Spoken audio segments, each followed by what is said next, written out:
जय हिंद दोस्तों, आपका अपने गुरुकुल में स्वागत है। आज का देखिए हमारा जो वीडियो है यह एएलपी टेक्नीशियन का एक प्रैक्टिस सेट है साइंस का। ठीक है, इसके पिछले हमने 2 वीडियो और अपलोड किया था जिसमें साइंस का प्रैक्टिस सेट था। यदि आपने वो वीडियो नहीं देखा तो उसका लिंक डिस्क्रिप्शन में दिया गया है, वहाँ से आप लोग देख सकते हैं। ये हमारा तीसरा वीडियो है। यह वीडियो आप लोगों के लिए बहुत इंपॉर्टेंट होने वाला है। एएलपी टेक्नीशियन, आरपीएफ, कांस्टेबल और एसआई और रेलवे के जितने भी एग्जाम होने वाले हैं उन सभी एग्जाम के लिए बहुत ही इंपॉर्टेंट होने वाला है। तो चलिए शुरू करते हैं। तो देखिए जो हमारा पहला क्वेश्चन है, निम्नलिखित में से किन ऊतकों में कोशिकाएं जीवित होती हैं, लंबी और कोनों पर अनियमित रूप से स्थूल होती हैं? पैरेन्काइमा, स्क्लेरेन्काइमा या एरेन्काइमा या लास्ट है कोलेन्काइमा। इसका आंसर हो जाएगा ऑप्शन नंबर 4 कोलेन्काइमा। ठीक है। दूसरा क्वेश्चन है कि निम्न में से कौन से भौतिकविदों ने उत्प्लावक बल के अस्तित्व की व्याख्या की? Archimedes, Blaise Pascal, Charles Augustine D coulomb या आइजैक न्यूटन। तो इसका आंसर हो जाएगा ऑप्शन नंबर 1 आर्किमिडीज ने। ठीक है, आर्किमिडीज ने उत्प्लावन बल का सिद्धांत प्रस्तुत किया था। देखिए क्या है,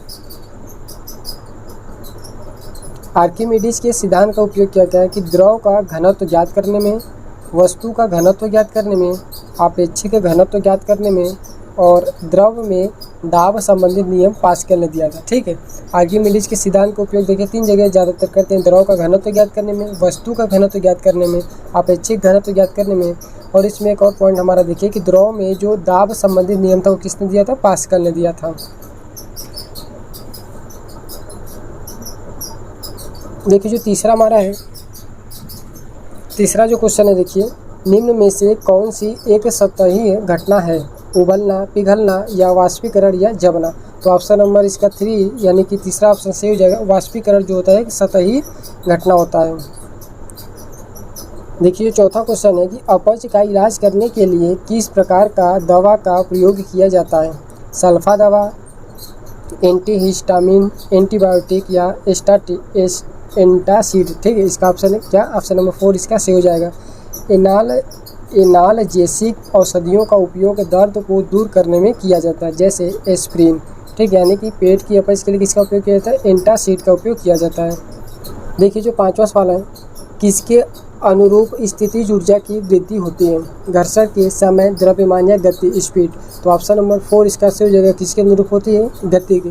देखिए काइनेटिक एनर्जी यानी कि स्थितिज ऊर्जा का जो फार्मूला होता है, काइनेटिक एनर्जी बराबर 1/2 mv²। ठीक है। देखिए 6वां सवाल है, सोडियम कार्बोनेट की हाइड्रोक्लोरिक अम्ल से अभिक्रिया में उत्पन्न गैस होती है? हाइड्रोजन, क्लोरीन, हाइड्रोजन क्लोराइड या कार्बन डाइऑक्साइड। कौन सा गैस होगा? कार्बन डाइऑक्साइड इसका करेक्ट आंसर हो जाएगा। देखिए सोडियम कार्बोनेट का जो सूत्र होता है Na2CO3 होता है। हाइड्रोक्लोरिक अम्ल का फार्मूला HCl होता है। इसका अभी क्या कराएंगे तो देखिए यहाँ से NaCl एक साथ हो जाएगा, NaCl plus CO2 plus H2O, यानी कि कौन सा गैस उत्पन्न होगा? तो CO2 जो हमारा गैस है वह होता है कार्बन डाइऑक्साइड होता है। ठीक है, सोडियम जल के साथ अभिक्रिया करके हाइड्रोजन गैस बनाती है। सोडियम प्लस जल के साथ अभिक्रिया करके NaOH सोडियम हाइड्रोक्साइड और H2 यानी कि हाइड्रोजन गैस बनाती है। CaCO3 जो होता है वो हमारा कैल्शियम कार्बोनेट होता है और CaCO3 को गर्म करने पर कार्बन डाइऑक्साइड गैस प्राप्त होता है।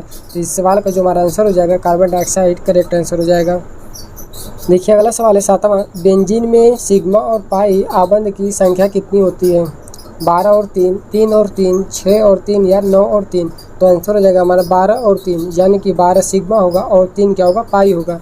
देखिए बेंजीन का फार्मूला है, फिगर है, और इसका फार्मूला देखिए होता है C6H6। एक हाइड्रोजन, 2, 3, 4, 5, 6 हाइड्रोजन है। ठीक है, और देखिए क्या हो जाएगा 1, 2, 3, 4, 5, 6, 7, 8, 9, 10, 11, 12 हमारे क्या हो गए? सिग्मा बंद हो गए और 1, 2, 3 हमारे क्या? पाई बंद है। ठीक है, तो क्या हो जाएगा 12 और 3 इसका करेक्ट आंसर हो जाएगा। देखिए सबसे अधिक इलेक्ट्रॉन बंधुता क्लोरीन की होती है। फ्लोरीन की विद्युत ऋणात्मकता सबसे अधिक होती है।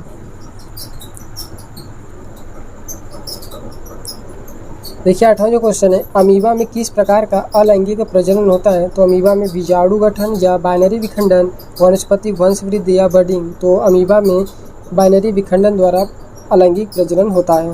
देखिए अमीबा प्रोटोजोआ संघ का एक प्राणी होता है। इस संघ के प्राणी में प्रजनन अलैंगिक तथा लैंगिक दोनों विधि द्वारा होता है। देखिए 9वां सवाल है, SnCl2 plus 2HgCl2 gives Hg2Cl2 plus SnCl4 अभिक्रिया में HgCl2 ऑक्सीकृत हो जाता है या SnCl2 ऑक्सीकृत हो जाता है या Hg2Cl2 ऑक्सीकृत हो जाता है या लास्ट है SnCl2 ऑक्सीकृत हो जाता है। तो इसका आंसर हो जाएगा ऑप्शन नंबर बी, यानी कि SnCl2, ये जो हमारा SnCl2 ऑक्सीकृत हो जाता है।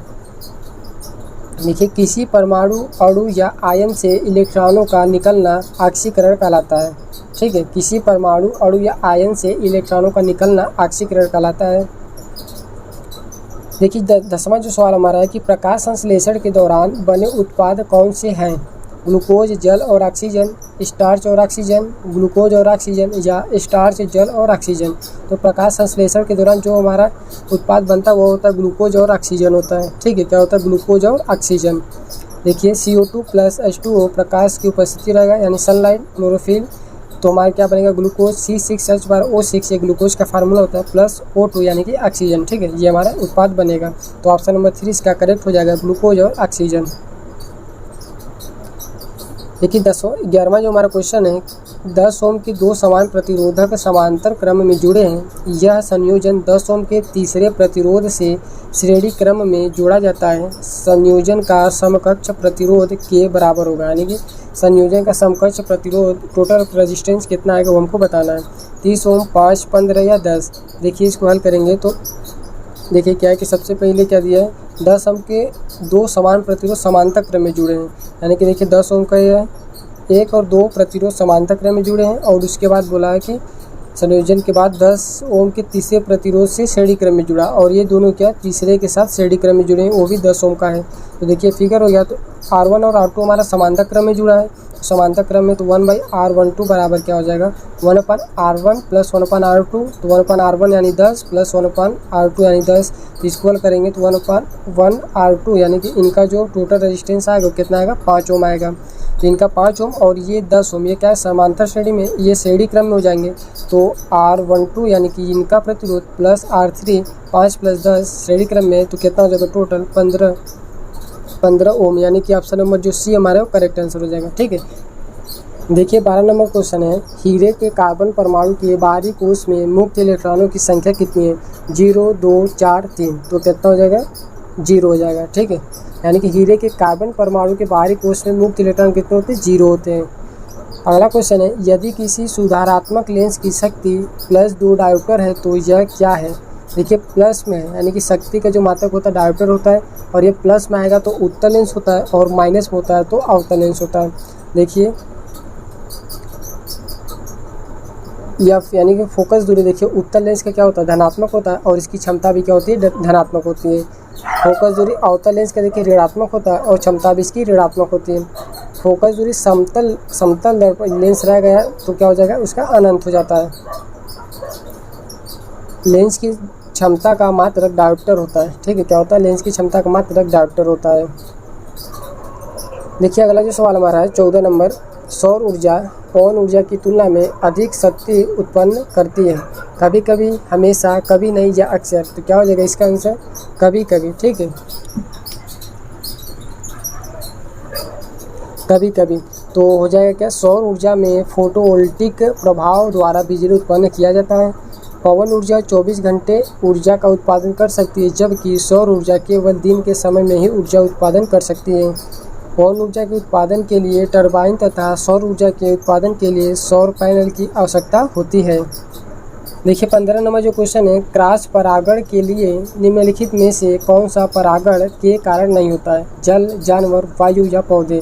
तो पौधे के कारण नहीं होता है। ठीक है, देखिए इसमें इम्पोर्टेंट पॉइंट क्या है कि परागकणों के परागकोश से मुक्त होकर उसी जाति के पौधे के जायांग के वर्तिकाग्र तक पहुँचने की क्रिया को परागण कहते हैं।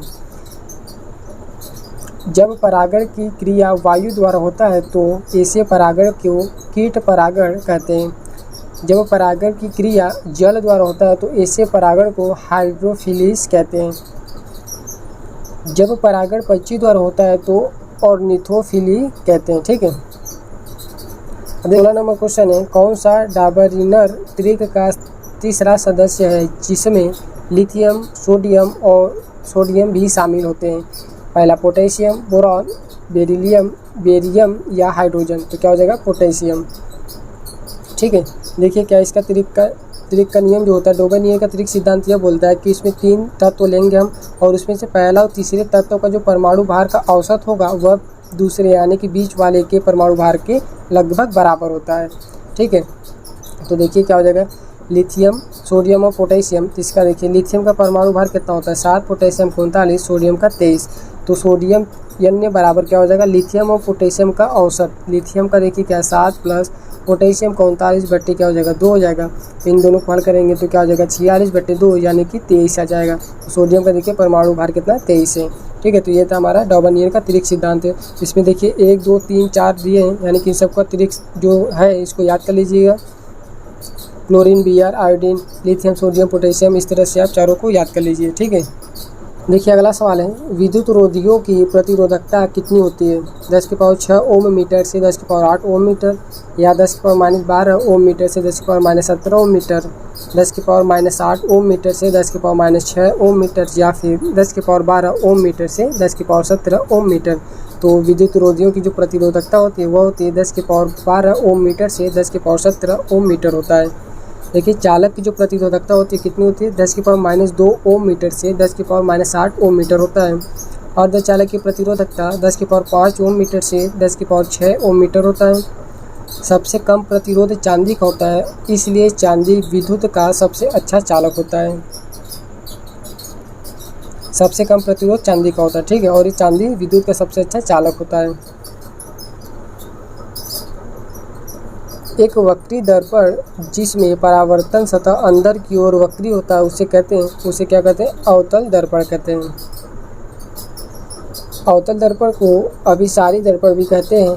अवतल दर्पण अनंत से आने वाली किरणों को क्या कहते हैं, सिकोड़ता है। ठीक है, सिकोड़ती है।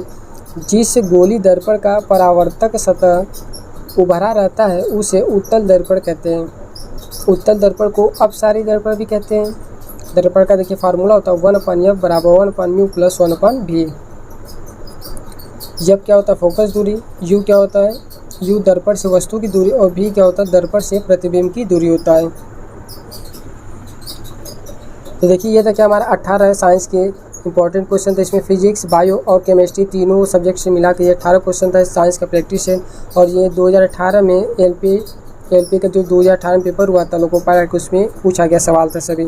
तो आई होप कि आप लोगों के प्रैक्टिस सेट अच्छा लगा हो। यदि वीडियो पसंद आए तो कृपया लाइक करें, चैनल को सब्सक्राइब करें, और आपके जितने भी दोस्त भाई बहन हैं जो भी एएलपी का पेपर देने वाले एएलपी टेक्नीशियन, तो आप उनको यह वीडियो ज़रूर से शेयर करें।